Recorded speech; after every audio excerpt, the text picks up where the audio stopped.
მოგესალმებით. ეს ტელეკომპანია პულსია, მე კასანიკიძე გახლავართ და ჩვენ ვაგრძელებთ გადაცემათა ციკლს მე დიდია. ჩვენ მერდგულმა მაყურებელმა უკვე იცის, რომ ჩვენ სიცოცხლის შემსწავლელი მეცნიერებების მიმართ ძალიან პატივსაცემი დამოკიდებულება გვაქვს, ვინაიდან მედიცინა დღევანდელ დღეს 21 საუკუნეში წარმოუდგენელია იმ მეცნიერებების გარეშე, რომელთა მონაპოვარი აქტიურად გამოიყენება ადამიანის ჯანმრთელობის, მისი სიცოცხლის ხარისხის გაუმჯობესებისათვის. სწორედ ამიტომ დღეს სტუდიაში გვყავს ძალიან საინტერესო სტუმრები, ქალბატონი მარიკა შავლაკაძე, რომელიც გახლავთ ბიოქიმიკოსი, ასევე ქიმიისა და ბიოლოგიური ინჟინერიის აკადემიური დოქტორი, ხოლო მეორე სტუმარი გვეწვია ქუთაისიდან, რისთვისაც ძალიან დიდ მადლობას მოგახსენებთ საქართველოს სახელობის სახელმწიფო უნივერსიტეტის ასოცირებული პროფესორი ქალბატონი მადონა სამხარაძე და ჩვენ დღეს ვისაუბრებთ როგორი კავშირია ქიმიას, ბიოქიმიასა და მედიცინას შორის. ჩემთვის ძალიან სასიამოვნოა, ჩვენ არაერთხელ გვისაუბრია სამედიცინო ქიმიაზე, სამედიცინო ფიზიკაზე ჩვენს გადაცემაში, მაგრამ ეხლა მინდა რომ უფრო ესეთი პრაქტიკული მიდგომით ძალიან გასაგები რომ იყოს ჩვენი არასამედიცინო განათლების მქონე მაყურებლისთვისაც. პირველი კითხვი თქვენ მოგმართავთ ქალბატონი მადონა, მოდით ცოტა შორიდან დავიწყოთ, როგორ დაიწყო ქიმიისა და მედიცინის კავშირი და რა შეგიძლიათ თქვენ?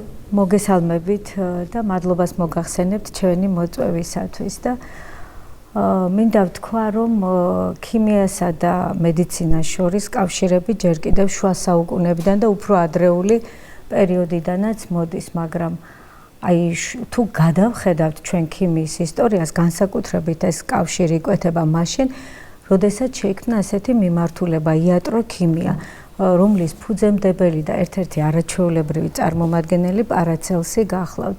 და ეს იყო პერიოდი, როდესაც ქიმია ამეტყველდა მედიცინისათვის, ასე რომ ვთქვათ. ჩემი წარმოდგენით და ალბათ დავეთანხმებით ამაში, ჩვენი ორგანიზმი არის არაჩვეულებრივი ქიმიური ლაბორატორია, რომელიც ქმნის ასევე არაჩვეულებრივად ჯადოსნურ ნივთიერებებს, რომლებიც ახანგრძლივებს ჩვენს სიცოცხლეს და იბრძვის ყოველ წამს იმისათვის, რომ დადგეს ჩვენთვის შემდეგი და მომდევნო წამი.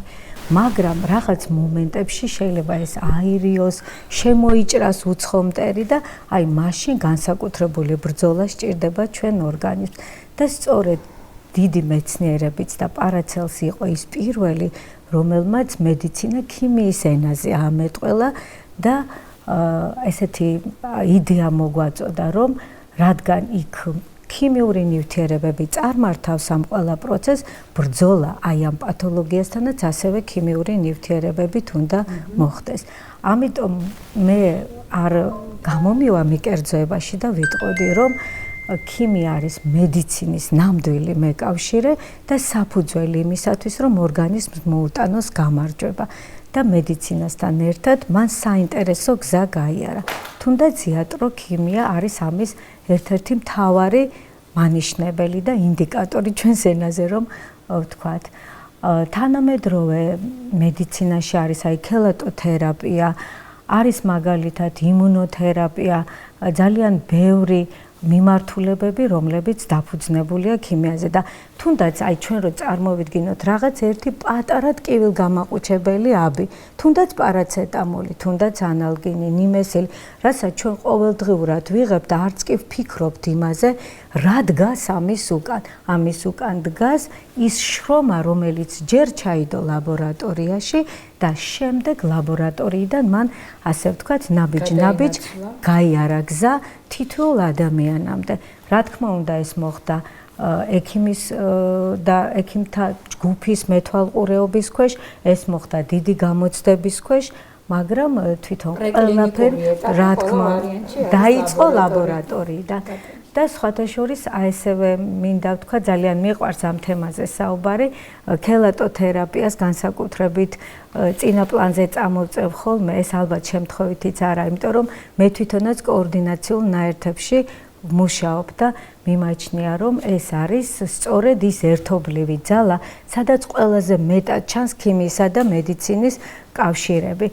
ქელატოთერაპია სწორედ შეიქმნა ლაბორატორიაში ომის საჭიროებამ განაპირობა ეს და შემდეგ თანდათანობით გადმოინაცვლა ადამიანებამდე და შემდეგ გავშლით კიდეც ამ მეთოდს. მე აღარ გაგაწყვეტინეთ, მინდოდა მე თქვა რომ ჩვენ ქელატოთერაპიაზე უფრო ფართოდ მინდა რომ ვისაუბროთ და მენანება რომ ეს იყოს მხოლოდ მიმოხილვითი. უბრალოდ თემა რომ გავაგრძელოთ. ქალბატონო მარიკა, მე მინდა რომ თქვენ ასევე თქვენი შეხედულება გითხრათ დღეს რა მდგომარეობა, იმიტომ რომ ვიცი რომ ძალიან აქტიურად ხართ ჩართული, ატარებთ სიმპოზიუმებს, ეხლაც გეგმავთ და აი როგორია თქვენი დამოკიდებულება ქიმიისა და მედიცინის კავშირის გამყარების, გაძლიერებისათვის და რამოდენიმე სიტყვით რა თქმა უნდა თქვენ საქმიანობასაც რო შევეხოთ. მადლობთ, მოგესალმებით.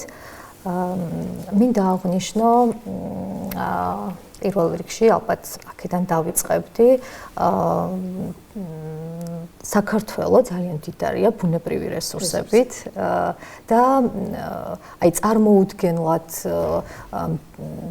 დიდი ცოდნა ამ მიმართულებით, თქვათ ბალნეოლოგიის თემას რომ შევეხოთ, იგივე მინერალური წყლები, სამკურნალო ტალახები, რასაც პელოიდებს ვეძახით მეცნიერულ ენაზე, თალასოთერაპია, რაც ძალიან ისეთი ტრადიციულ მედიცინას დიახ მიეკუთვნება და აი უნიკალური კურორტები, რომელიც ინახავს ამ ბალნეოლოგიის და ასე რომ ვთქვათ ტრადიციულ ბუნებრივი რესურსების დიახ გამოყენების ტრადიციებს და ანუ მინდა აღვნიშნო რომ მიუხედავად იმისა რომ ეს არის ბუნებრივი რესურსები აბსოლუტურად აი მინერალურ წყალში, თერმულ წყალში, პელოიდებში ყველგან გვაქვს ქიმიური ნივთიერებები, ეს აქტიური ნივთიერებები რაც არის, თუნდაც ის რაც მოქმედებს თქვათ ჯანმრთელობაზე,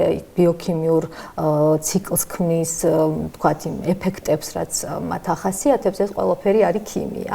და ქიმიური ნივთიერები უდევს საფუძვლად იყოს და აი ამ ქიმიური მექანიზმების შესწავლა ადრე ვერ ხდებოდა. იცოდნენ რომ სასარგებლო იყო, რატო ვერა და ეხლა უკვე მიმდინარეობს, ხო მამის? ეხლა ვართ საკმაოდ ისეთ გარდამავალ ეტაპზე ვართ. ანუ ჩვენ გვაქვს რესურსები, არსებობს ტრადიციები და დღემდე ამ ტრადიციებით მიდის მკურნალობა. თუნდაც ვერ ვიტყვი რომ რაღაც ანუ საკმაოდ პრევენციული კუთხითაც, რეაბილიტაციის კუთხითაც არის, თქვათ, ძალიან ისეთი შედეგები და ძალიან აქტუალურია. თუმცა გვაქვს ერთი პრობლემა, ეს არის უახლესი კვლევები, თქვათ, იგივე ქიმიური კვლევები, კლინიკური კვლევები, რაც თქვათ, ჩემი აზრით მოითხოვს ესეთ თანამედროვე ლაბორატორია შესაბამის სტანდარტებს, რაც ასევე ცოტა ისეთი კვლევის თანამედროვე დიზაინი, დიახ. დიახ. და შესაბამისად გვაქვს ეს რესურსი, რომელიც არის სადაც ქიმია და ბიოქიმია არის ძალიან მნიშვნელოვანი იმ თვალსაზრისით, რომ ყველა ის შემადგენლობა, რაც მათ აქვთ, თქვათ, მოითხოვს ცოდნას, რა შედგენილობა აქვს, როგორ მოქმედებს ორგანიზმზე და ასევე მინდა აღვნიშნო, რომ არის ესეთი შეხედულება, რომ რადგან არის თქვათ ბუნებრივი, რადგან არის აი თქვათ ფიტო, რადგან ანუ არ არის საჭირო აი თქვათ რაღაც კიცებილებითი და აი ამ მიმართულებით პირიქით უნდა დავამტკიცოთ, რომ ისეთი დამოკიდებულება ცოტა რადგან ეს ჰომოგენურიც არის ცოტა კი ამის მიმართ. მარკა, ძალიან დიდი მადლობა, რომ თქვენ წამოჭერეთ ახლა ძალიან მნიშვნელოვანი პრობლემა თანამედროვე მედიცინა მოგეხსენებათ მხოლოდ და მხოლოდ კვლევებით გამყარებულ მტკიცებულებებზე დაფუძნებულ შეხედულებებს და მაინდა-მაინც არ წყალობს გეთანხმებით აბსოლუტურად არც კურორტულ, არც კლიმატურ თერაპიას, არც ბუნებრივი რესურსებით თერაპიას იქ, სადაც არ აქვს შესაბამისი კვლევები ჩატარებული და თუ არასდროს არ დავგეგმავთ არ ჩავდართ, არასდროს არ გქნება, ხო მართალია?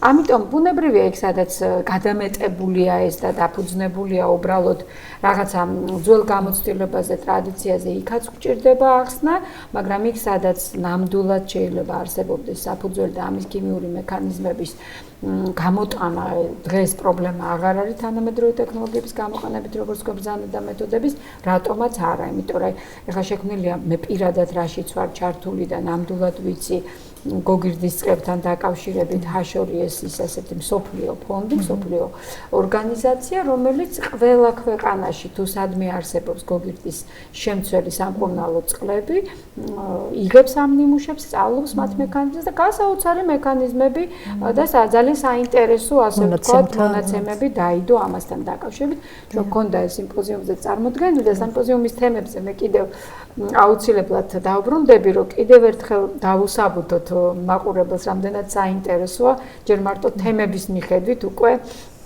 ესეთი საკითხების, ასე ვთქვათ, თუნდაც განხილვა. ხო, იმისთვის რომ რაღაცა ან დავამტკიცოთ, ან უარყოთ, უნდა დავიწყოთ მისი განხილვა. და ეხლა მინდა რომ უფრო ღრმად ერთ-ერთი მაგალითის სახით ავიღოთ თუნდაც ქელატოთერაპიის საკითხი და მინდა რომ თქვენ აუხსნათ ჩვენს მაყურებელს, რა არის მოკლედ ქელატები და რატომ არის მათი გამოყენება თანამედროვე მედიცინაში საინტერესო. ანუ ქელატოთერაპია ეს არის მეთოდი და აი მოგვიანებით ჩავშლი და ვისაუბრებ, რაში არის თვითონ ეს მოქმედების მექანიზმი და თვითონ სახელწოდებაც მოდის ბერძნული სიტყვიდან და ნიშნავს მარწუხისებრს. იმიტომ რომ სწორედ ეს არის ქელატური ეფექტი და ამ ასე ვთქვათ თერაპიის ყველაზე მნიშვნელოვანი და ძლიერი მხარე მე ვიტყოდი. ქელატოთერაპიას აქვს თავისი ისტორია, ანუ აი ტყვის და საერთოდ მძიმე მეტალების ორგანიზმიდან გამოყვანის ყველაზე საუკეთესო მეთოდად ითვლება ის.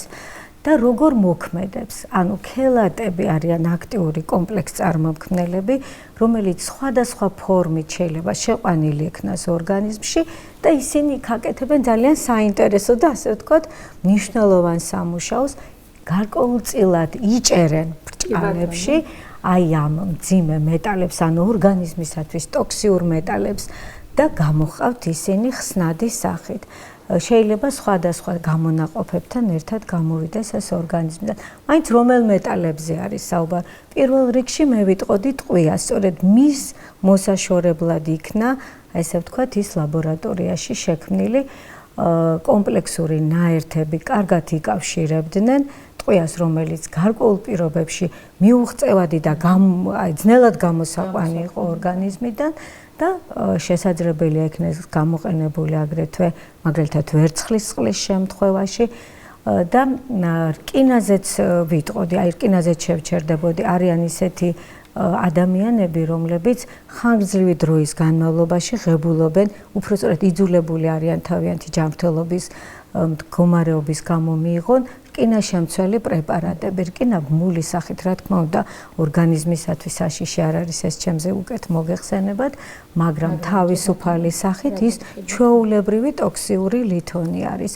და სწორედ ამ ტიპის ადამიანებს ხანგრძლივი მიღების შედეგად უგროვდება სწორედ ესე თავისუფალი რკინა და ეს უნდა იქნეს აუცილებლად ორგანიზმიდან გამოყვანილი და აი სწორედ აქაც გამოიყენება ქელატოთერაპია. ანუ ყველაზე მკაფიოდ წარმოაჩენს ეს, რაზეც ჩვენ ახლა ყურადღებას ვამახსოვრებთ, დიახ, მედიცინისა და ქიმიის კავშირს და სხვადასხვა ტიპის კომპლექსური აი ხელატები არის შერჩეული სხვა მეტალებისათვის, ანუ მათი რაც უფრო ძლიერად დაჭერითი აქტივობით ხასიათება კონკრეტული ქელატორი კონკრეტული მეტალის მიმართ არის გამოყენებული და ძალიან გავრცელებული არის მსოფლიოს დიახ სპეციფიკური ეს დამოკიდებული არჩევითი დავარქვათ და თანამედროვე ტექნოლოგიები იძლევა აგრეთვე აი სამიზნე მოლეკულების შექმნის მოდელირების საშუალებას და მე უფრო მიზნობრივად იქნება ეს კონკრეტულად ინდივიდის მიმართ გამოყენებული. მეორე მნიშვნელოვანი ისიცა, რომ სხვადასხვა ფორმით ხსნარების, აბების სახით იქნება შესაძლებელია რომ გამოვიყენოთ და ძალიან ბევრი წამყვანი კლინიკები მსოფლიოში მიმართავენ ამას და ხა საქართველოსთან მიმართებაშიც ხშირად მე მაინც მინდა ჩაგეძიოთ, იმიტომ რომ იცით ხა ესეთი ფონიც არის, როდესაც ჩვენ საუბრობთ რამდენად არის ეს აპრობირებული და უშუალოდ დამტკიცებული და ასე შემდეგ. ანუ ქელატოთერაპია გარკვეულ ქვეყნებში არის ოფიციალურად დაშვებული, ხო, ამაზე საუბრობთ და ამ შემთხვევაში გაიარა გარკვეული ალბათ კვლევები და დაადასტურა უსაფრთხოება, რა თქმა უნდა. და აი სარგებელთან დაკავშირებით არის უკვე შედეგები, არის სტატიები ამასთან დაკავშირებით. გაიზომა ტყვია მანამდე და მერეც.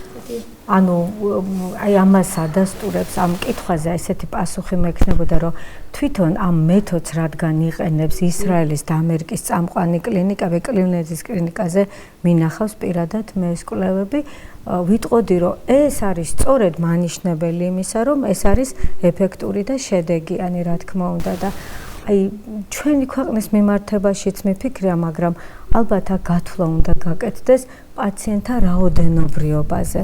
ანუ აქედან გამომდინარე ალბათ უფრო ძვირი ჯდება, დიახ, ეს წარმოება გამოყენება და აი ეს უნდა მოხდეს ალბათ ამ მოკვლევის საფუძველზე, ამ მიმართულებით ნაკლებად შემიძლია რამე ვთქვა, მაგრამ თავად მეთოდი მიუთითებს ქიმიის კიდევ ერთ მნიშვნელობაზე და იმაზე, რომ ყველაფერი, რაც შემდგომში ფარმაკოლოგიაში და მედიცინაში იქნება გამოყენებული, პირველ რიგში დაეფუძნება ნამდვილ სწორად მიმართულ ქიმიურ კვლევებს. ნუ მე მესმის, იმიტომ რომ სინთეზური ქიმია, როგორც ასეთი ფორმა ჩაანაცვლა დაუშვათ რაღაც ბუნებრივი ნივთიერებების მიღება ფარმაკოქიმია თავიდან მაინც იყო ფიტოფარმაკო, ასე ვთქვათ, ინდუსტრია, იმიტომ რომ თავიდან ჰქონდათ გამოყენებული მაინც ბუნებრივი მასალები, წამლების. ახლა ძალიან ცნობილი მაგალითია სტროფანტინის მაგალითი, ხო? მე მგონი 14 მცენარის ნარევს აძლევდა და აქტიური იყო, როგორც მე დაიწმინდა და აღმოჩნდა მხოლოდ სტროფანტინი და მე ამ სახით აწარმოა უკვე სამედიცინო ინდუსტრიამ. ამიტომ თავიდან რა თქმა უნდა ჩვენ გვქონდა ეგრეთ წოდებული ფიტოქიმია, მე უკვე სინთეზური ქიმია მივიღეთ ესა თუ ის სამლები და მე მგონი ახლა მივდივართ იმ ეტაპზე, როცა ახალი კომპლექსებით, ახალი ქიმიური ნივთიერებებით ვცდილობთ უბრალოდ, ანუ იგივე პროცესი მიდის, რატომ უნდა იყოს ეს უცხო, ხო, ან მედიცინისთვის და ან საზოგადოებისთვის, როდესაც თუ მანამდე მისთვის მიზაღები იყო, რომ სინთეზური ქიმიით მიღებულ პრეპარატს იღებდა, ეხლაც იგივე ქიმიის, ასე ვთქვათ, ჯადოქრობით, როგორც თქვენ ბრძანეთ, მიღებული პრეპარატები შეიძლება უბრალოდ ახალ ეტაპზე გადადის ეს ასე ვთქვათ ინდუსტრია. ყოველ შემთხვევაში ახლო მომავალში როგორც თქვენ ბრძანეთ ეს, მაგრამ აი აქ მე როგორც დავიჭირი არის ფინანსური საკითხიც. ანუ საპირწონე უნდა იყოს ის ინოვაცია, ის ახალი იდეა, რომელიც დაიბადება იმ ხარჯისა, რომელიც ჩაიდება შემდგომში და ნუ რახან ესეთი წამყვანი კლინიკები, როგორც თქვენ ახსენეთ ისრაელში და ამერიკაში უკვე იყენებენ, ეთყობა გარკვეულ შემთხვევებში უღირთ.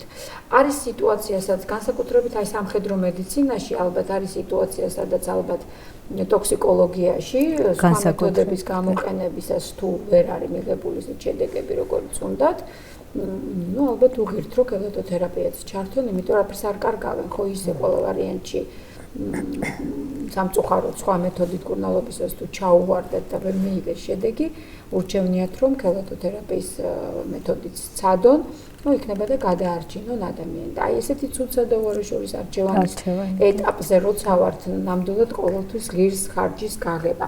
და ერთსაც დავამატებდი, ქალბატონო ეკატერინე, ანუ ერთი მხარეც აქვს, რომ ყველგან სადაც მოვიძიე ინფორმაცია, ეს არის უმტკივნეულო და მე ამასაც ვანიჭებ დიახ პრიორიტეტს და მაგის გარდა არის ესეთი იგივე პარაცელს დავესესხებოდი, ყველაფერი შხამია და ყველაფერი წამალი, მთავარია დოზირება, ხო, ალბათ რომელიც მედიამ მოიფიქრა, ხო, მან განსაზღვრა შხამისგან შექმნა, ხო და აი ალბათ სწორედ ამ დოზირებას, პერიოდს, ხანგრძლივობას აქვს მნიშვნელობა. აი ეს უნდა მეკითხა ზუსტად, ანუ ნახეთ იმისთვის, რომ თქვენ როგორც ბრძანეთ უკვე გამოიყენება გარკვეულწილად შეიძლება ეს კვლევის ფარგლებში შეიძლება დამტკიცებული არ ვიცი, მაგრამ როგორ ფიქრობთ ადამიანებზე დიდ აი ჩვენ სამფალს აისვეძახით ხო დიდ ნიმუშზე დიდ რაოდენობაზე ადამიანების რო იყოს ეს შესწავლილი და გამოყენებული ამისთვის თუ არის უკვე ნიადაგი მომზადებული და თუ იგეგმება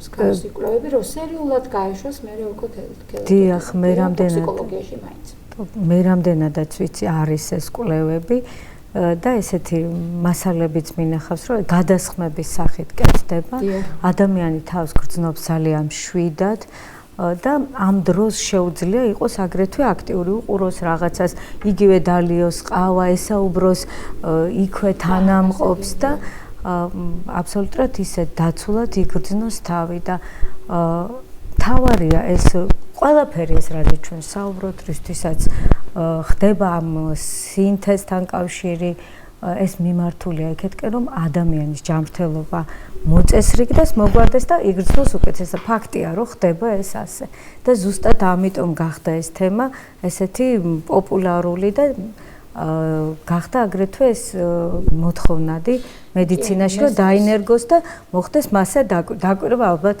მრავალი წლის განმავლობაში კიდევ გაგრძელდება რა თქმა უნდა. ამაში რაღაც ესეთ ლოგიკასაც ხედავ როგორც ბაქტერიო ფაქში გადაწყვეტეს რომ ვირუსიც დაუშვათ იქ ბაქტერიას ებრძოლონ და ასე შემდეგ.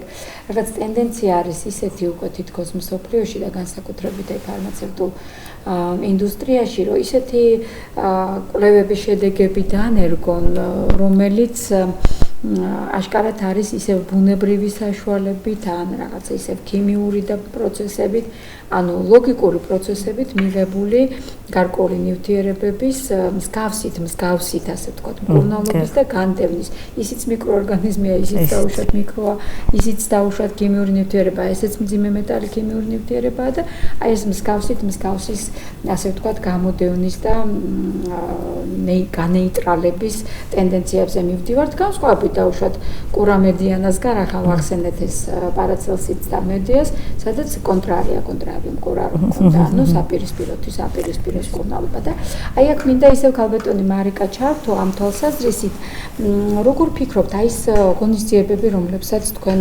ჩაუდექით სათავეში სიმპოზიუმებთან დაკავშირებით და ასე შემდეგ.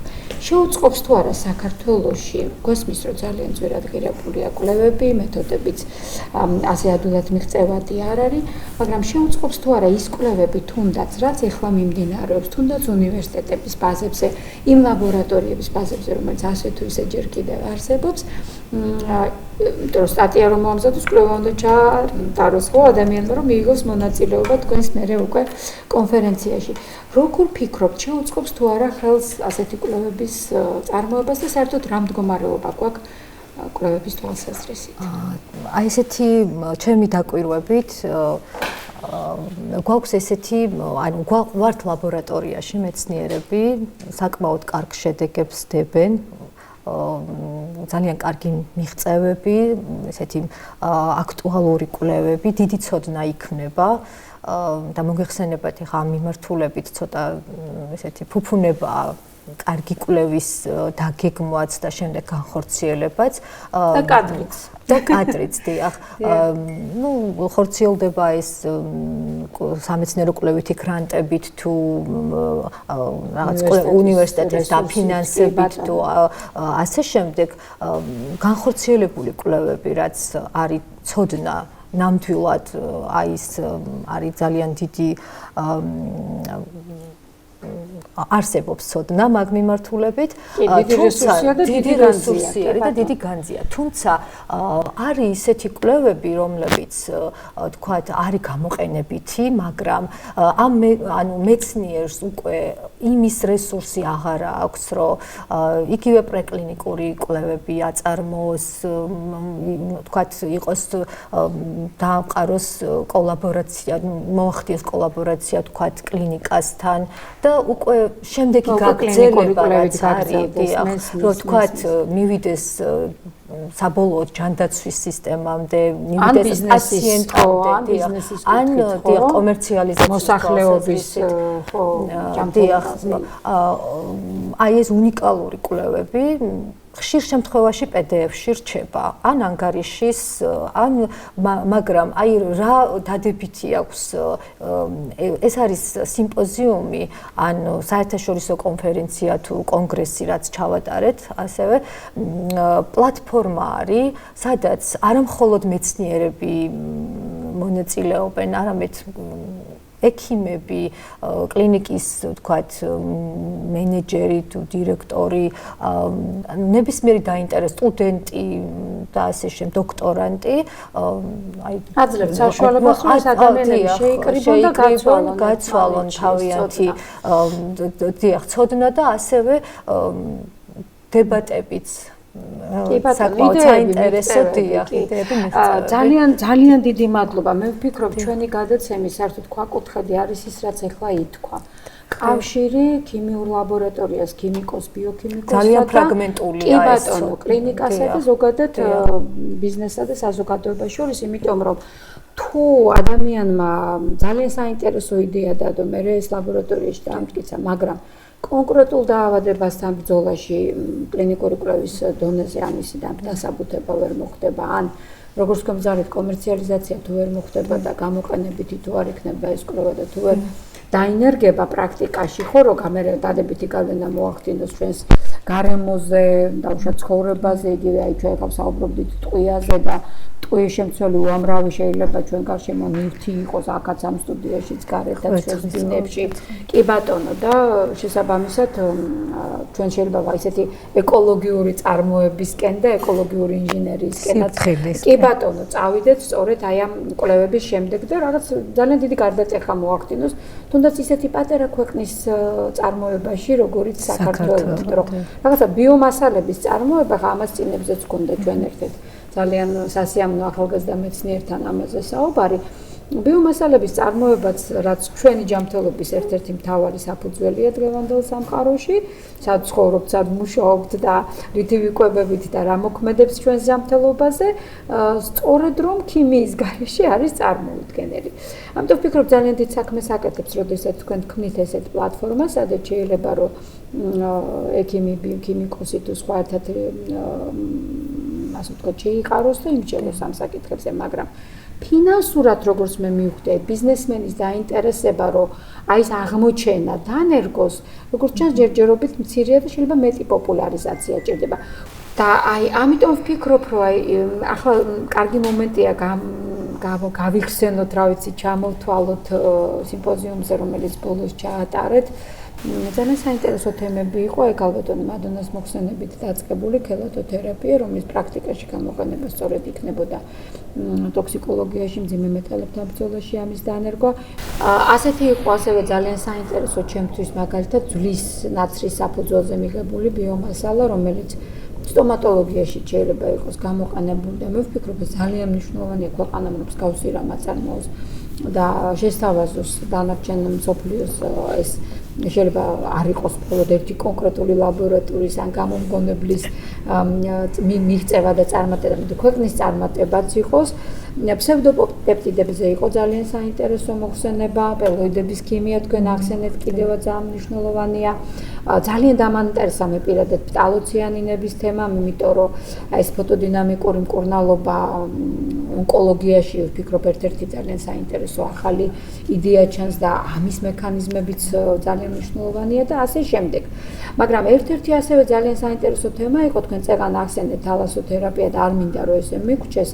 ну, იცის ალბათ ჩვენ მომაყურებელმა თუ არ იცის, ეს არის ერთიანობა, კომპლექსური მკურნალობა, ზღვის ფაქტორების გამოყენებით იქნება ეს ქვიშა, იქნება ეს მზე, იქნება ეს თვითონ ზღვის წყალი და სხვა, ეს ყველაფერი ერთად, რაც ზემოქმედებს ადამიანის ორგანიზმზე, იწოდება თალასოთერაპიად და აქ ძალიან საინტერესოა შავი ზღვის რეგიონის თემა, იმიტომ რომ ჩვენ წარმოვადგენთ შავი ზღვის რეგიონის ქვეყანას და ჩვენთვის ძალიან მნიშვნელოვანია, რომ თვითონ ზღვაც იყოს ჯანსაღი.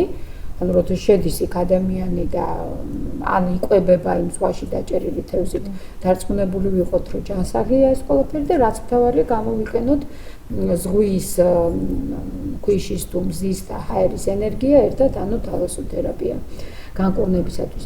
აი ეს საკითხები, მარკა, ისე თქვენ კითხავთ, ყველა არ იყო ხო გამოტანილი. რამდენად შეიძლება დაინერგოს პრაქტიკაში? როგორ ფიქრობთ, რა არის ამისთვის საჭირო? გარდა იმისა, რომ თქვენ შეუქმნით პლატფორმა, რომ თქვენ აბატონო მოგზანდით და ელაპარაკეთ ერთმანეთს და შეყარეთ ერთგან, ასე ვთქვათ, ეს ჩვენი ქიმიკოსები და მეცნიერები და პრაქტიკოსი ექიმები, რა შეიძლება იყოს გაგრძელება მე გულისხმობ ახლა უნივერსიტეტების და სახელმწიფოს ხარდაჭერს, ან თუნდაც უცხოელი კოლეგების, რომ უკვე დაინერგოს რეალურ ცხოვრებაში. ყველა ეს წარმოდგენილი კვლევები, რაც ჩამოთვალეთ, გავლილი აქვს ის კვლევის ეტაპები, ასე რომ ვთქვათ, ანუ პროდუქტი მიღებულია და რა თქმა უნდა ძალიან მნიშვნელოვანია გამოყენება. ეხლა უცხოეთში არის ეგეთი პრაქტიკა უკვე, რომ კვლევის დაგეგმვის დროსაც გათვალისწინებულია უკვე მისი გამოყენებითი ხასიათი და ნუ შესაბამისად ეხლა იქ კოლაბორაციაც ძალიან დიდია უნივერსიტეტს კვლევით, ვთქვათ, კვლევით დაწესებულებას, კვლევარსა და კლინიკას შორის ძალიან დიდი და ასე შემდეგ და ჩვენ შემთხვევაში უმეტესწილად თუ ვთქვათ აი მეცნიერს მაინც უჭირს ხოლმე მისი კომერციალიზაცია, მისი, იმიტომ რომ აი მე ვთვლი რომ იქ უკვე სხვა სფეროა და მე ვთვლი რომ უკვე აქ უნდა შედგეს კოლაბორაცია, ვთქვათ, იმ დარგის სპეციალისტებთან, რომ ვთქვათ, ეს დარგის სპეციალისტი ახლა ძვლის ნაცრისა და საფუძველზე მიღებულ ბიომასალას დარგის სპეციალისტიც ვერ დანერგავს, თუ ის არ აწარმოა ბიზნესმენმა, ვიღაც არ დაანტარესდა და არ შექმნა საამქრო, ხო?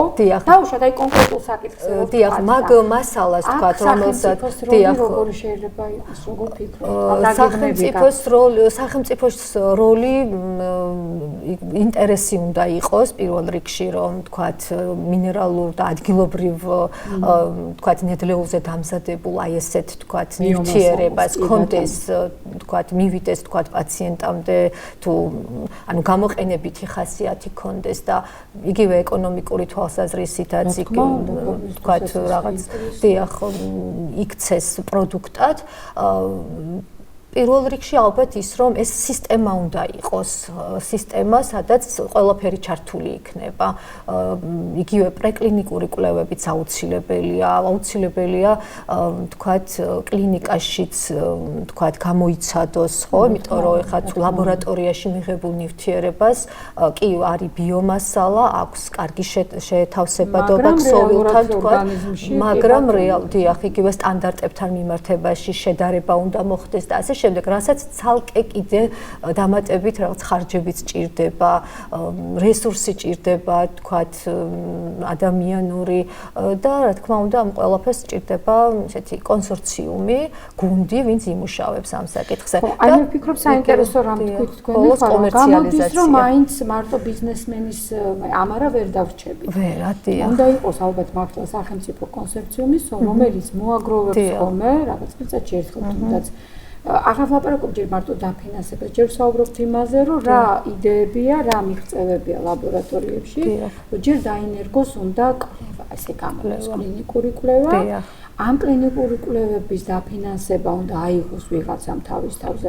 სახელმწიფო აიღოს თუ სახელმწიფოს შუამდგომლობით, რომელიმე უნივერსიტეტი თუ ბიზნესმენი აიღეს, ეს უკვე სხვა თემაა, მაგრამ ვფიქრობ კოორდინატორი მაინც იმიტომ ვკითხეთ სახელმწიფოს როლს რაში ხედავთ თქო, რომ კოორდინატორი ალბათ მაინც ვერ იქნება თვითონ ეს ქიმიკოსი, ეს მეცნიერი, ეს მშვიდად მოფუსფუსე ადამიანი, მე ხალ აი პრესამწუხაროდ ვერ მოვიდა ბატონი თეიმურაზი, მაგრამ აი გაოგნებული და სასიამოვნოდ გაკურებული დავრჩი რამ ჩუმად მოფუსფუსე, ასე ვთქვათ, უხმაურო მეცნიერები და საოცარი გონების მქონე ადამიანები ყავს, რომელიც უდიდესი მართლა შრომა ჩადეს, უამრავი დოქტორანტი ახალგაზრდა მეცნიერი გამოზარდეს და გული მწყდება ზოგადად, რომ ესეთი ადამიანები ნაკლებად ცნობილია საზოგადოებისთვის და ყოველთვის ვეცდები, რომ მოვიყვანო, გავაცნო საზოგადოებას, მაგრამ მეორე მომენტია ის, რომ აი რაკნას ამ ადამიანმა დაუშვა და მისმა მსგავსმა ბევრმა მეცნიერმა როგორ მოახერხოს მართლაც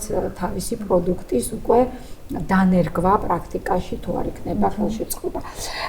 ქალბატონ მადუნა, მე ვფიქრობ ძალიან სერიოზულ და მძიმე და ცოტა რთულ თემებს შევეხეთ, მაგრამ მაინც მინდა რომ თქვენც ჩაშალოთ თქვენი მხრივ რა მოსაზრებები გაქვთ ამასთან დაკავშირებით და ასევე რას დაახერხებთ? ანუ პირველ რიგში აი რაც მინდა ვთქვა, მარიკას მინდა გარკვეულწილად მადლობა გადაუხადო იმისათვის, რომ მან შექმნა ისეთი პლატფორმა, რომელმაც საშუალება მისცა უამრავ ადამიანს გადაეკვეთა ეს თავისი იდეები და სხვათა შორის შეკრება ძალიან ჭრელი აუდიტორია არა მარტო პროფესიული თვალსაზრისით, ასაკობრივი თვალსაზრისითაც.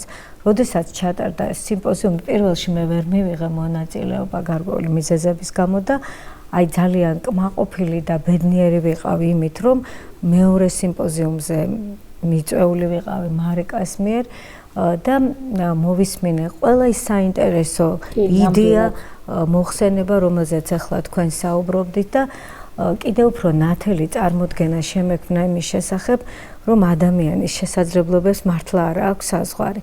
და მარიკა იყო ის ადამიანი, ვინც მოგცა საშუალება, რომ ერთ სივრცეში თავ მოუყარა ყველა იმ იდეატორს, რომელმაც ლაბორატორიაში კი შექმნა ეს იდეა, დაწერა და შემდეგ გააჩნდა საშუალება აზრთა გაცვლა გამოცვლისა. ეს არის ძალიან მნიშვნელოვანი. ანუ ეს არის დასაწყისი. პირველი რგოლი. ზუსტად ეს თქვით, რომ ეს კი გააკეთა ადამიანმა, მაგრამ ეს ძალიან მნიშვნელოვანია იმით კიდევ, რომ აქ მეორე კომუნიკაციები გაჩნდა, აქ შესაძლებელია დაიბადოს იდეა, რომელიც შემდეგ ძალიან მნიშვნელოვან გადაწყვეტილებადაც იქცეს. აი ეს არის. იქ შეიძლება გადაკვეთა მოხდეს, აზრთა გაცვლა გამოცვლა, დაიბადოს რაღაც სხვა ახალი მიმართულება და ამას სჭირდება, ეს არის პირველი რგოლი. მეორე რა არის? მეორე არის ამის პრაქტიკაში კვლევის ჩატარება, რამდენად ეს არის მიზანშეწონილი, დასკვნის გამოტანა და საბოლოოდ ჩვენ მივდივართ მაინც კომერციალიზაციამდე, ანუ ამ იდეის მიტანა, ისე ვთქვათ, ადამიანებამდე წარმოების შემდეგ. ეს უნდა იყოს ეს სამი რგოლი იკვეთება აქ, ანუ იდეატორი, კვლევა და დანერგვა და გამოყენება პრაქტიკაში. ამას მხოლოდ მეცნიერი, რა თქმა უნდა, ვერ გადაწყვეტს, ის იწყებს ამ საქმეს. მას სჭირდება გვერდით მდგომი, ანუ ბიზნესის სახით, შემდეგ, რა თქმა უნდა, სახელმწიფოს კეთილი ნებაც უნდა იყოს, რომ ეს სამივე რგოლი უნდა იქნეს შეკრული ერთად და ვინც ეს ბუნებრივი რესურსებიც ძალიან მნიშვნელოვნად უწყობს ჩვენს ქვეყანას ხელს, აქ იყო ფიტომასალებზე საუბარი, ბატონმა თეიმურაზმა რაც წარმოადგინა არაჩვეულებრივი იდეა, მას უკვე პრაქტიკული კვლევებიც აქვს ჩატარებული და მე ვფიქრობ, ეს არ უნდა დარჩეს უყურადღებო. ძვლის ნაცარზე აღსაუბრეთ. ეს უნიკალური დაასკვნების შედეგები, რაც მან წარმოადგინა. ის არაორგანული მასალების საინტერესო იყო, როგორც ვთქვათ, იმიტომ ჩვენი ეკოლოგიური მდგომარეობა საშინო დღეშია და ძალიან კარგი იყო. და მე ვფიქრობ, რომ ეს არავითარ შემთხვევაში არ უნდა დარჩეს უყურადღებო და არ უნდა დაიკარგოს და არა მხოლოდ უნდა დაიკარგოს, ამას აგრეთვე პოპულარიზაციაც სჭირდება, რომ ახალგაზრდებიც დაინტერესდნენ და მე სულ ვფიქრობ ერთ რამეს, როგორც ამ ასე ვთქვათ კლასიკური დარგის მიმართულების წარმომადგენელი. ცოტა გარკვეულწილად გულიც მტკივა ხოლმე, იმიტომ რომ დამოკიდებულება ფიზიკის, ქიმიის და ესეთ კლასიკური დისციპლინების მიმართ შეიცვალა. თითქოს და ეს დარგები ხდებიან ნაკლებად პოპულარული, იმიტომ რომ ტექნოლოგიური კომპიუტერული მეცნიერებები ყველაფერი, რა თქმა უნდა, ეს დროის მონატანია და მას სხვა მიმართულება, სხვა სფერო აქვს, სხვა რაღაცეებს იპყრობს და აი ჩვენი მხრივაც თუ კი იქნება ეს პოპულარიზაცია, ახალგაზრდებიც უფრო დაინტერესდებიან. ახლა გადახვედით იმ თემაზე, რომელიც განათლებას ეხება, მესმის, კი, ძალიან მიხარია, იმიტომ რომ ხიდი გამიკეთეთ. ჩვენ დასაწყისში ვთქვით გადაცემის, რომ აუცილებლად ბოლოს ვისაუბრებთ განათლებაზეც, როგორია სკოლაში თუ უმაღლეს სასწავლებლებში ქიმიის, ბიოქიმიის, ფიზიკის, ბიოფიზიკის მიმართულებით, ბიოლოგიის მიმართულებით ზოგადად, ну, მოკლედ სიცოცხლის შემსწავლელი მეცნიერებების შესწავლის ფორმები და მეთოდოლოგია, რომ ისწავლებოდეს ინტენსიურად, აი დაუშვათ წილობრივად არ შემცირდა ქიმიის და ფიზიკის სწავლება, ხო თვითონ მეთოდებიც მოძველდა. აღარ აინტერესებს ბავშვებს. მოდერნიზება ჭირდება. კი ბატონო, სწავლებაც გამოყენებითი ქიმიის, გამოყენებითი ფიზიკის. მარტო ფორმულა კი არა, აი სინამდვილეში ის ფორმულა რას წარმოქმნის. აი ეს ლაბორატორიები, რომელიც სასკოლო სივრცეში ადრე ხა ჩემ ბავშვობაში იყო ჩვენ რაღაცებს ვაფეთქებდით, რაღაცებს ვათუხთუქებდით, გასაგებია, მაგრამ ну გართობის სახეც უნდა კონდეს შეიძლება რაღაც ეტაპზე, მაგრამ თავარია რომ შეძლონ დაინახონ ჩვეულებრივ ყოველდღიურობაში რომ ყველგან ქიმიაა და ყველგან ფიზიკაა, ხო დაუშვათ. ამიტომ მე მინდა რომ თქვენ აუცილებლად როგორც ასოცირებულმა პროფესორმა უმაღლესი სასწავლებლის ამის შესახებ ორი სიტყვა გითხრათ, თქო მანამდე მინდა პატარა შეჯამება გავაკეთო, რახან ჩვენ მედიტეაში ვართ. ჩვენ გვიყვარს ხოლმე რაღაც იდეების აქ წარმოჩენა და შემდგომ ამაზე მუშაობა, ვისაც სურვილი ექნება, რა თქმა უნდა შეიძლება გაგრძელდეს. ანუ მე ვფიქრობ დაიბადა კარგი იდეა რომ რახან არსებობს პლატფორმა, ანუ ჩვენ რაც შეგვეძლო გავაკეთეთ თქო, შეგვიძლია ვთქვათ, ჩვენ ვეცადეთ აი დღეს გაგვეშუქებინა ეს თემა, მარიკამ თქვენ დღეს ისაუბრეთ უკვე თქვენს წილზე ამ საქმეში.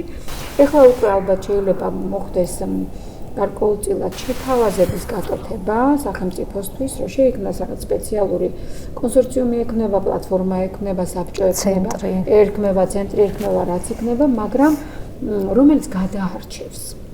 ანუ ლაბორატორიის მერე რა ხდება? როგორც თქვენ PDF-ის სახით დარჩენილი თუ იმ თაროზე შემოდებული დისერტაციის სახით დარჩენილი რო არ იყოს წლების განმავლობაში ესა თუ ის კვლევა, არსებობდეს რაღაცა საბჭო, რომელიც რომელსაც ყოველს მიეწოდება ეს PDF-ები თუნდაც, ხო?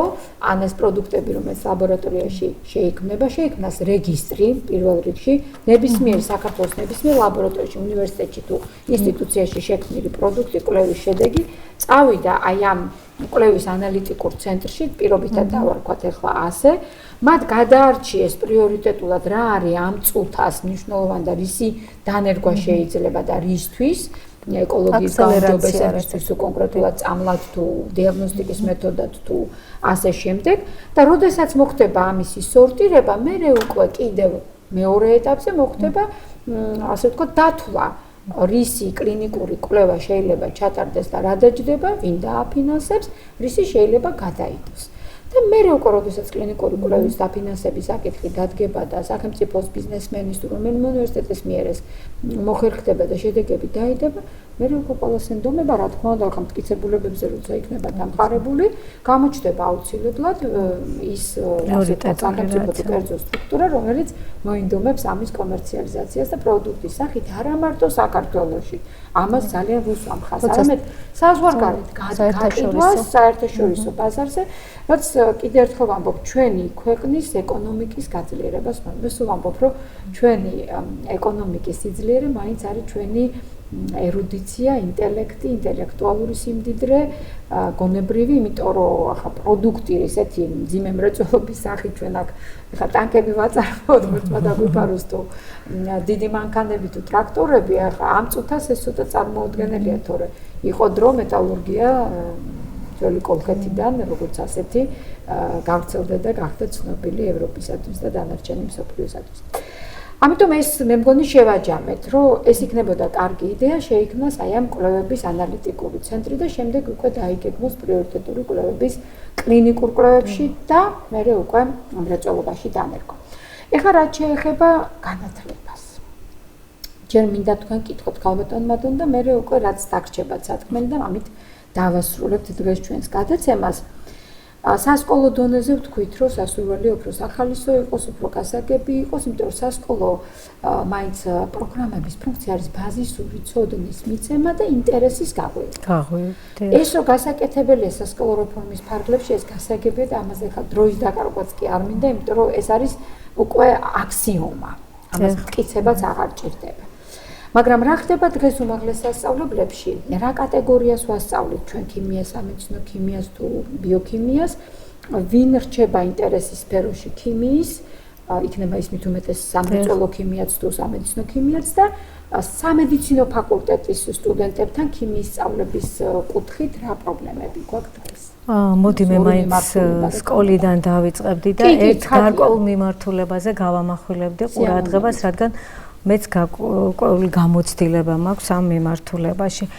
ანუ განათლება დადგა ძალიან დიდი გამოწვევის წინაშე, რომ აი თანამედროვე სკოლის მოსწავლეები სხვანაირი უინტერესო თვალით უყურებენ ფიზიკას და ქიმიას. ნუ რაში პოვა განათლება გამოსავალი, STEM სწავლება იქნა შემოღებული, რაშიც ზუსტად ჩაიდო ხელით კეთების ტექნიკა. ანუ შეიძლება აქ მეცნიერებაში ღრმად არ ხდებოდეს ჩასვლა და უფრო მნიშვნელოვანი არის, აი რა შეიძლება შეიქმნას თუნდაც ამ რაღაც კანონების ცოდნის, ამ რაღაც პროცესების, ამ ქიმიური რეაქციების საფუძველზე და სხვათა შორის ეს არის ძალიან მნიშვნელოვანი, რაც ნამდვილად გაზრდის დაინტერესებას მომავალი თაობისას. ნუ რა შევქმნით, რა პროდუქტი მივიღეთ და თვითონ უშუალოდ როცა ჩართულია სკოლის ასაკის ბავშვი აი ამ ხელით კეთების პროცესს ახდენ, შედეგს დაინახავს, რაღაცა განსაკუთრებულს, იმ ფორმულებს, იმ ყველაფერს მოდელი არსებობს ეს სწავლება ზუსტად. და მე ვფიქრობ, ამას მხარი უნდა აუბას აგრეთვე უნივერსიტეტმა. დაუშვათ სკოლაში თუ STEM კლუბები შეიქმნას აგრეთვე ეს უნივერსიტეტებშიც, რა თქმა უნდა, უფრო მაღალ დონეზე, ლაბორატორიები უნდა გახდეს უფრო მოდერნიზებული და სხვათა შორის, აი თქვენ არაჩვეულებრივად აჩვენეთ და თქვით რომ გამოყენებითი მიმართულებით გასაგებია რომ ჩვენ გვაქვს ძირითადი მიმართულებები არაორგანული ქიმია, ორგანული, მაგრამ ეს ყველაფერი უნდა მოხდეს სწავლებაში ისეთნაირად რომ კავშირში იყოს სწორედ პრაქტიკულ მხარესთან.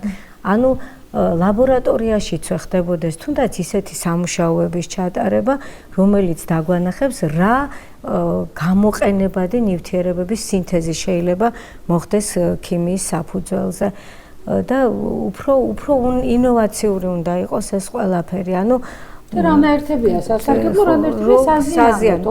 აი თუნდაც ქვაბში, რომელ ქვაბში ჩავყარო საჭმელი და რომელი მოუხარშო ალუმინის ქვაბში, რომელი ემალის ქვაბში, ისიც კი უნდა ვიცოდე დიასახლის, მაგრამ კიდევ ერთ ვიტყოდი, აი შედის რეაქცია. ჩვენ ხო ვართ ისეთი ქვეყანა, რომელსაც არაჩვეულებრივად მრავალფეროვანი ბუნებრივი მასალა გვაქვს. აი პირველად დავუშვათ თუნდაც მცენარეებზე ვთქვათ, უამრავი ბიოლოგიურად აქტიური ნივთიერებები შეიძლება იქნეს მოძიებული და მიღებული და აი აქტიური ნივთიერებების თუნდაც მიღება, თუნდაც დამუშავება, გამოყენება, სწორედ ასეთი დისციპლინები უნდა იქნეს შემოტანილი და უფრო მეტად ამ კუთხით გაძლიერებული უნდა იყოს სწავლება.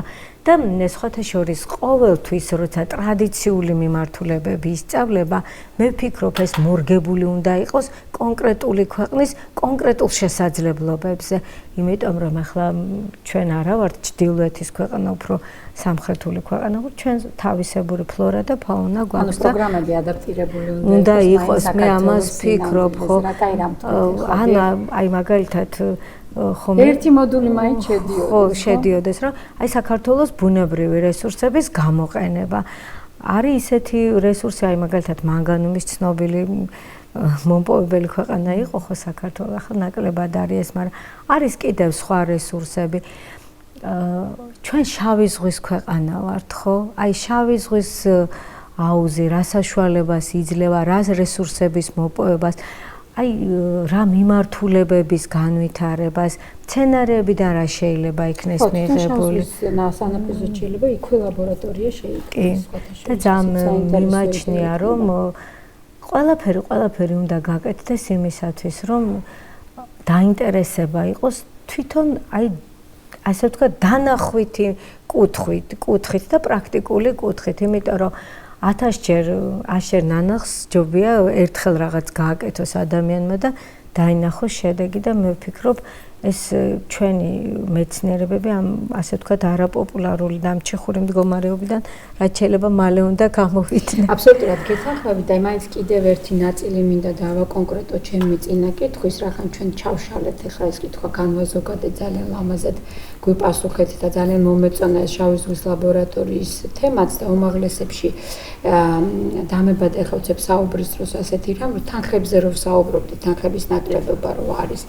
აი ამ შემთხვევაში ხო შეიძლება რომ გამოვიყოთ მაინც თუ უნდა შეიქმნას ის ლაბორატორია და იქ უნდა ისწავლოს სტუდენტი ხო ფულს იხდის უმაღლეს სასწავლებელში თუ იგივე სახელმწიფო უხდის თუ სახელმწიფო სასწავლებელში ანუ თანხა ხო ტრიალებს ამ ისწავლებაში აი ეს თანხა რო სწორად განაწილდეს და აი ეს თანხა რო გამოყენებული იყოს იმაზე რომ იმ კვლევის რაღაცა პაწაწუნა ნაწილი ამ უმაღლესში გაქორწილდა მეორე კვლევის მეორე ნაწილი მესამე და მერე ეს ადამიანები ერთმანეთს გაუზიარებენ და იმ ერთი დიდი კვლევის ასე ვთქვათ სხვადასხვა წახნაგის შემსწავლელი უმაღლესების სტუდენტების ზალის გამოყენები ძალიან დიდ ეკონომიას გააკეთებთ რომ მარტო მასალაზე დაიხარჯება ფაქტობრივად თანხები კვლევრების დაქირავება და მათთვის გადახდა არ იქნება საჭირო რომ თან სწავლობს და თან შესაბამისად დავალებას ასრულებს სტუდენტი აი როგორც მაგისტრატურის დროს ხდება ხშირად რომ თემას აძლევს ხელმძღვანელი სხვადასხვა მაგისტრი მუშაობს ერთი და იგივე თემის სხვადასხვა ნაკუთზე და მე ამას აერთიანებენ ხო ასე თანხები იზოგება ეს ხო არ არის ჩვენი მოგონილი ეს არის დავუშვათ დამკვიდრებული პრაქტიკა განსაკუთრებით უცხოეთში ყოველთვის ასეა და მე ვფიქრობ რომ შეიძლება ძალიან კარგად გამოვიყენოთ არა მარტო სამაგისტროების სადოქტოროების დროს არამედ სწორედ საბაკალავრო დონეზეც და აი ძალიან კარგი რამ თქვენ რომ თუ იმუშავებს ადამიანი სტუდენტი იმუშავებს ლაბორატორიაში და გამოყენებითი ქიმიის ბიოქიმია იქნება ის და ორგანული სამედიცინო სამრეწველო არ აქვს მნიშვნელობა შექმნა გარკვეული რაღაცა კვლევითი პროდუქტი ბუნებრივია ეს უკვე უნდა იყოს ნაწილი რაღაცა იმ დიდი კვლევის რომლის ერთი კონკრეტული დამფინანსებელი შეიძლება ვერ ვნახეთ მაგრამ სხვადასხვა უნივერსიტეტზე გავანაწილეთ ეს დავალებები და შესაბამისად მივიღეთ შედეგები ერთობლივი კი მორთობლივი აი მოკლედ მონდომების შემთხვევაში შეიძლება რომ ფონდების სწორი ალოკაცია მოხდეს და ერთი კონკრეტული მაგიტომ ამბობ სახელმწიფოს უნდა კონდეს პრიორიტეტული სია და დავუშვათ დაავალა 4 უმაღლეს სასწავლებას აი ამ საკითხის შესწავლა კონკრეტულის ხო? აი იგივე დავუშვათ ქელატების კლინიკური კვლევა დაავალა. პირობითად თუ ამბობ ხო რახანახა ამაზე ვისაუბრებ ქელატოთერაპიის. 4 სასწავლებელმა სხვადასხვა კომპონენტი გაინაწილოს შეიძლება და რა თქმა უნდა ის თანხა გაცილებით იაფი დაჯდება, იმიტომ რომ ყველა უმაღლეს სასწავლებას მაინც დადგენილებით ევალება გამოყოს ყოველწლიურად გარკვეული რაოდენობის თანხა და ჩადოს კვლევებში. კონკურსის გზით რა თქმა უნდა ის გამოყოფს იმ ჯგუფს რომელიც ამ კვლევას შეატარებს და საბოლოო ჯამში მოიგებს ქვეყანა იმიტომ რომ ამ კვლევის შედეგები მოგროვდება, დაიდება და შესაბამისად უკვე მზად იქნება იმ უცხოეთში შეიძლება შემდეგ ინტერნაციონალიზაციის. თქმა უნდა და უკვე იცით რაღაცა შედეგი რო თვითეს მე ის პარტნიორიც ინტერესდება და როგორც წეგან აღნიშნეთ ის ბიზნესმენიც ინტერესდება რომ აჰა უკვე კლინიკური კვლევა პრეკლინიკური ჩატარებულია ეს შედეგია გასაგებია კლინიკური ჩატარებულია ეს შედეგია მაშინ მეც მზად ვარ რომ ეს წარმოებაში ჩავუშვა და დავდო პროდუქტი ანუ ინტეგრირებული კვლევები შეიძლება, აი ინტერდისციპლინარული ხო და აი მაგალითად არის ხო ბიოლოგიურად აქტიური მასალა, ფიზიკოსი, ქიმიკოსი, ბიოლოგი, ყველა იყოს ამ კვლევაში, ექიმი რა თქმა უნდა.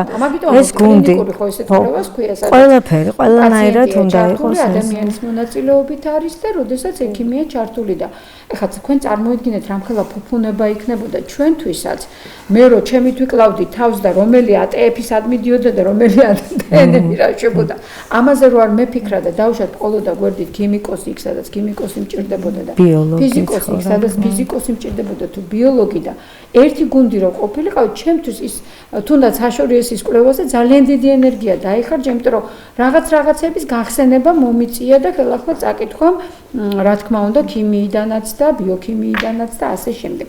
მე ვფიქრობ ეს საინტერესო რამ ვთქვით და აი რო ხა ჩავხუროთ ჩვენი გადაცემა დავასრულოთ მინდა მარიკას ვთხოვო ახლა მოკლედ კიდევ გვითხრას რა გეგმებია მომავალში და როგორ ფიქრობთ ქიმიისა და მედიცინის ამ შემთხვევაში იმიტომ რომ ჩვენ დღეს გვაინტერესებს ქიმია და ადამიანის ჯანმრთელობა შემდგომი ასე ვთქვათ ურთიერთობის გაძლიერებას ჩვენ ქვეყანაში.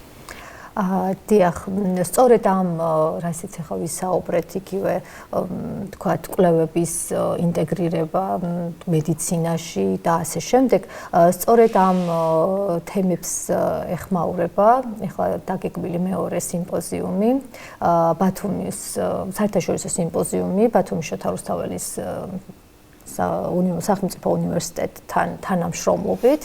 და ნუ აქ ჩართულები არიან როგორც მკვლევარები, ასევე ექიმები, არის დიდი დაინტერესება ასევე სხვადასხვა სფეროს წარმომადგენლების მიერ და დიდი იმედი მაქვს, რომ იქნება ძალიან მასშტაბური, ჩართულები იქნებიან ასევე დოქტორანტებიც, სტუდენტებიც, მსმენელების სახით, თქვათ, სხვადასხვა დარგის წარმომადგენლები და მინდა რომ ეს იყოს ის პლატფორმა, სადაც დაიბადება იდეები, სადაც გაცვლიან ცოდნას, სადაც ექნებათ საშუალება, რომ და მე ვფიქრობ, აი სწორედ აქ შეგიძლიათ მოიწვიოთ სახელმწიფოს და ბიზნესის წარმომადგენლებიც კიდევ ერთხელ, რომ მათ დაინახონ და შევთავაზოთ აი ეს იდეა, რომ კვლევების ანალიტიკური ცენტრი და მეორე უკვე პრაქტიკული გამოყენება მოხდეს. წარმატებებს გისურვებთ, ვფიქრობ, საინტერესო იქნება უცხოელი კოლეგებიც ჩაერთვებიან, ვიღაცა ჩამოვა, ვიღაცა ონლაინ ჩაერთვება და მე ვფიქრობ, რომ შეიძლება მე ვფიქრობ, დიდი ცენტრის დაარსების საფუძველი გახდეს იქ, სადაც იქნება სწორედ ინტეგრაციული მედიცინა, რომელიც გააერთიანებს სხვადასხვა მიმართულებას და აბსოლუტურად ვეთანხმებთ დიდ მადლობას მოვახსენებთ ქალბატონ მადონას ადგილობრივი ჩვენი რესურსების გამოყენებაც და ადაპტირება ჩვენს სინამდვილეზე უნდა მოხდეს და თუ თავკე ლაბორატორიის რაღაც ნაწილი იმუშავებს სწორედ ბუნებრივი რესურსების შესწავლაზე, ქიმიური თვალსაზრისით, რა თქმა უნდა და მის გავლენაზე მე უკვე ადამიანის ჯანმრთელობაზე, აქ მარტო ფიტომედიცინას არ გულისხმობთ და ფიტოქიმიას, რა თქმა უნდა, გულისხმობთ მინერალებსაც, გულისხმობთ ტალახსაც, გულისხმობთ ზღვის წყალსაც, ქვიშას და ასე შემდეგ, ნებისმიერ იმ თითქოს არასამკურნალო ტრადიციულ საშუალებად ცნობილ, მაგრამ გარკვეული ქიმიური ნივთიერებების შემცველს, რომელსაც შეიძლება ადრე არ ვაქცევდით ყურადღებას, მაგრამ თანამედროვე პერიოდში, როგორც ქელატები არ ვიცოდით და ეხლა გახდა ცნობილი, ძალიან მნიშვნელოვანი, შეიძინოს საკმაოდ სერიოზული ან თერაპიული, ან ყოველ შემთხვევაში სადიაგნოსტიკო, ან სხვა ისეთი მნიშვნელობა, რომელიც უშუალოდ ადამიანის ორგანიზმზე თუ არა, იმ გარემოზე იმოქმედებს, რომელიც შემდეგ უკვე ჩვენ ჯანმრთელობას განაპირობებს. და ამ ძალიან იმედიანი განწყობით დაგემშვიდობებით, იმედი მაქვს, რომ გარკვეულწილად ყველაფრის თქმა მოასწარით, რისი თქმაც გსურთ და რამის დამატება გსურთ. კი ბატონო, სიამოვნებით და აი შემდეგ ვინანებ ძალიან და ამიტომ ირჩევნია. კი ბატონო. ვინ დააღნიშნო, აი თქვათ იყო ახლა საუბარი სკოლის მნიშვნელობაზე, აი თქვათ უნივერსიტეტზე და ასე შემდეგ. ჩემი ლექტორი აკაკი წერეთლის სახელმწიფო უნივერსიტეტში იყო ერთ-ერთი ლექტორი ქალბატონი მადონა სამხარაძე, რომელმაც საერთოდ სხვა კუთხით დაბადახა ჩემი პროფესია. და ნუ ჯერ როცა ვიყავი ბაკალავრის სტუდენტი და ანუ მივიღე გადაწყვეტილება, რომ გამეგრძელებინა მაგისტრატურაზე სწავლა, იყო ერთ-ერთი ფაქტორი ქალბატონი მადონას მნიშვნელობა ჩემს თქვათ, ძალიან კარგად მესმის რატომაც. იმიტომ რომ იყო ყოველთვის დიახ, ყავდით სტუდენტები, აი არ ყველა ვიხსენებთ ხოლმე SGS-ის ლაბორატორია, აი ფოთში ექსკურსიაზე. ნუ ისეთი თანამედროვე ლაბორატორია, ხო ნუ მაშინ ჩვენთვის ეგ იყო ძალიან ისეთი ძალიან მოტივირებულები წამოვედით იქედან. ყოველთვის ცდილობდა, ძალიან დიდი მნიშვნელობა ჰქონდა, ნუ იმ ერთ დღეს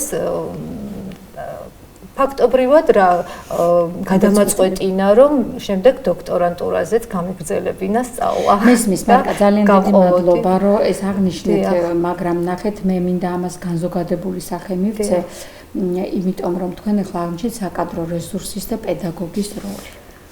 და ჩვენ წერანის გამოგვრჩა, რომ ერთისრული პროგრამებზე, სილაბუსებზე, სწავლების მეთოდოლოგიაზე ვისაუბრებთ, დიახ, სწორია.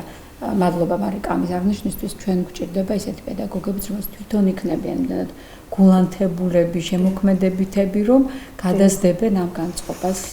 თუ შეიძლება მეც რომ დამითმოთ რამდენი და უნდა დავამატო კიდე ბოდიში ჩავე ასევე ჩემი საერთოდ არ ვფიქრობდი დოქტორანტურაზე თან ის პერიოდი იყო როცა ასპირანტურა გაუქმდა და საერთოდ რაღაც გაჩერებული ნუ ქუთაისში ჩვენ უნივერსიტეტში არ იყო ეს საფეხური მესამე საფეხური და ქალბატონმა მადონამ დამაკვალიანა ელექტროქიმიის ინსტიტუტში მოღვაწეობდა ესეთი ძალიან ესეთი ძვირფასი ჩემთვის ადამიანი ბატონი თენგიზ მაჩალაძე სამწუხაროდ დღეს აღარ არის ცოცხალი და აი არ შემიძლია რომ არ აღვნიშნო რომ არა ქალბატონი მადონას თქვათ აი ეს გააკაფული გზა ანუ არ ვიცი მე რაღაცა რას გავაკეთებდი და საით წავიდოდი სკოლაში თუ მაგრამ ყოველ შემთხვევაში მე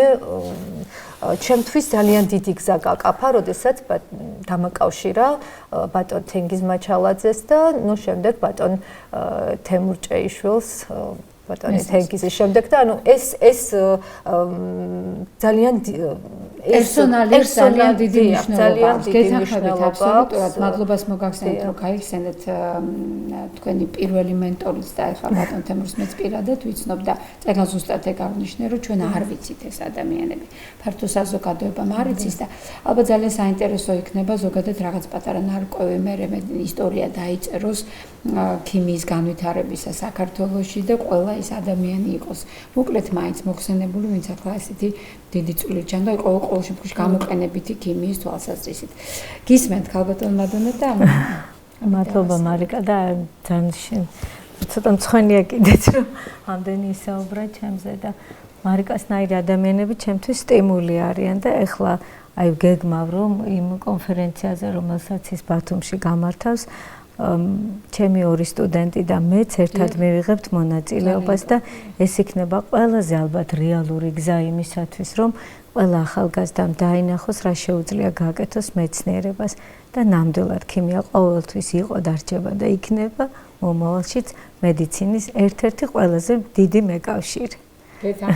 მადლობა თქვენ რომ ესე მოგვიწვიეთ და მოგვეცით იმის საშუალება რომ ჩვენი აზრები გაგვეზიარებინა თქვენთვის გვეპასუხა და აგრეთვე წარმოგვეჩინა ეს პრობლემებიც რაც შეიძლება იყოს და გადაწყდეს. თქვენ გარეშე თქვენისთან ასე ვთქვათ სპეციალისტების გარეშე კიდევ ერთხელ გავმეორდები ეს იქნება ბიოლოგია, ქიმია, ფიზიკა თუ სხვა მეცნიერებები, სასოფლო მეცნიერებები, მათემატიკური ზუსტი ტექნოლოგიები თუ სხვა დღევანდელი მედიცინა, დღევანდელი ექიმი ნამდვილად თქვენს გარეშე და თქვენისთან სპეციალისტების გარეშე ვერაფერს გააკეთებს. ამიტომ ჩვენ გავაგრძელებთ ალბათ ასეთ შეხვედრებს. ძალიან მადლობელი ვიქნებით ყველას ვინც შეგვეხმიანება და ახლა მე უკვე ჩემ თავს ვაძლევ უფლებას რომ დავემშვიდობო ჩემს მაყურებელს, უსურვო ჯანმრთელობა და რა თქმა უნდა კეთილდღეობა ყველაზე მნიშვნელოვანი რაც არის განათლება და იმ მეცნიერების ნაყოფით სარგებლობა, რომელსაც აუცილებლად მოიტანს განვითარებული ძლიერი ქვეყანა და მისი ეკონომიკა. კარგად ბრძანდებოდეთ მომავალ შეხვედრამდე.